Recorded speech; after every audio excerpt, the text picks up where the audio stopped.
Hey guys, so in previous video we talked about this lambda expression thing, then we used method reference instead of using lambda expression. So let's try to understand this whole thing before proceeding further, because this is a base, and if you have a great idea what is happening here, so you can understand the upcoming concept as well, that is constructor reference. That's kind of similar. Okay, so this is the code I just wrote in previous video.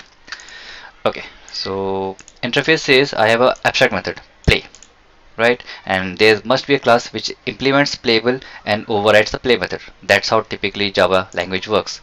So now they have introduced lambda expressions, now method reference as well.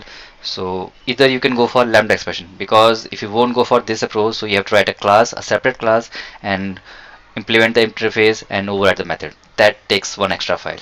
Or what you could do for to do this everything in one line code, right? Just use lambda expression like we did here, use this approach, give the implementation and call the play method. So internally it will call this implementation. That's what you have to do for lambda expression. But again, what they suggested, in case because we are writing lambda expression, there might be chance that there could be a method which has the same functionality, right? What level, what you're looking for? Maybe you want to reuse a method and you have the same syntax as well. Like two things are there. First, I will write the first syntax for same method signature, right? And then we want to reuse the method. If this is the case, then we can go for method reference. So first condition is your method signature should be same as of your abstract method, and next thing is we want to reuse the method. That's the whole purpose of writing method, so we can reuse it multiple times. So same thing we achieved here. We have the same syntax. Yep, play does not take any arguments, test not a dummy. So that's first condition, and somehow we want the reuse. Of course there's no much functionality, but the idea is we can use it. So we can reuse the method, so that has been done. Next condition, next thing is these methods are instance method. Instance method means the class, the method which can be called by using class object or class instance.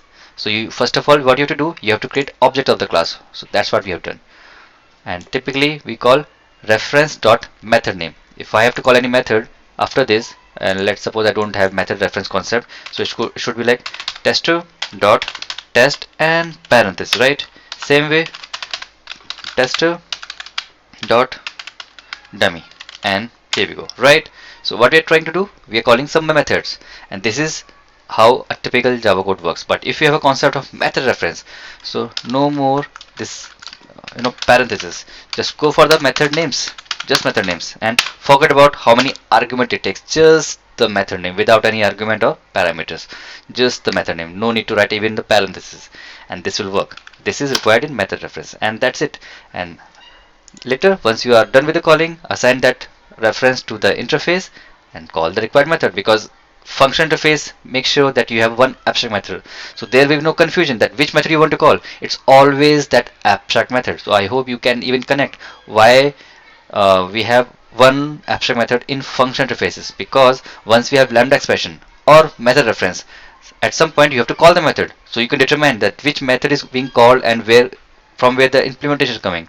So once we have only one abstract method, so even compiler knows that this interface contains only one abstract method, so definitely the implementation is written for that particular method, that is play here.